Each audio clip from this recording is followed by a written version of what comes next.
মক্কি সূরার মূল বিষয়বস্তু আকীদাগত বিষয়। কারণ মানুষের রোগ মেলা রকম আছে।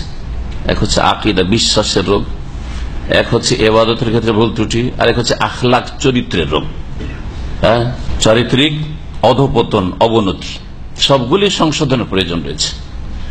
কিন্তু কোনটা আগে? বিশ্বাস আগে ঠিক করতে হবে।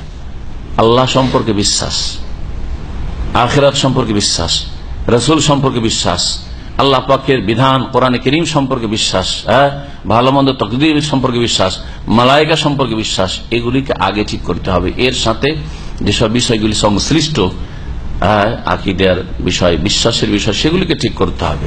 আকীদা হচ্ছে কিবলার মতো, নামাজ পড়ার আগে আগে কিবলা নির্ণয় করতে হবে। ওইরকম ইবাদত বন্দেগী, সমস্ত ইবাদত বন্দেগী, আখলাক, চরিত্র, হালাল হারামের বাছাইয়ের আগে আপনার ইসলামের কিবলা, আকীদা ঠিক করতে হবে। কিবলা না ঠিক করে নামাজ শুরু করে দিলে কাজ হবে না।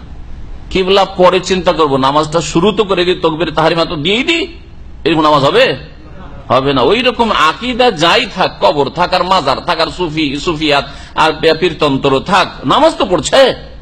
যেমন এক শ্রেণীর লোকদের কথা, নামাজই তো তারাও তো আল্লাহকে ডাকছে, জিকির আজকার করছে, তারা তো দিনের কিছু খেদমত করছে, বেনামাজিকে নামাজি বানাচ্ছে। আরে আকীদাই ঝামেলা, আকীদাতে শিরক আর বিদআত ঢুকে আছে।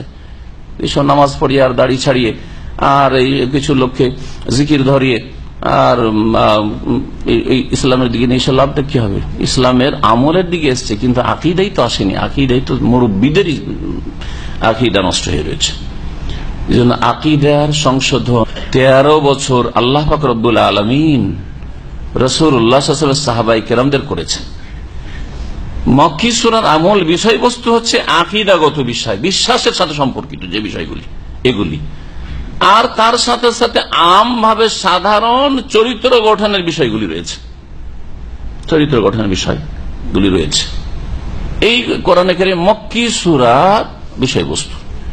আহকাম, হালাল হারাম, জায়েজ নাজায়েজ, বিধিবিধান, এগুলি খুঁটিনাটি আসেনি, সবগুলি নাযিল হয়েছে মদিনার জীবনে।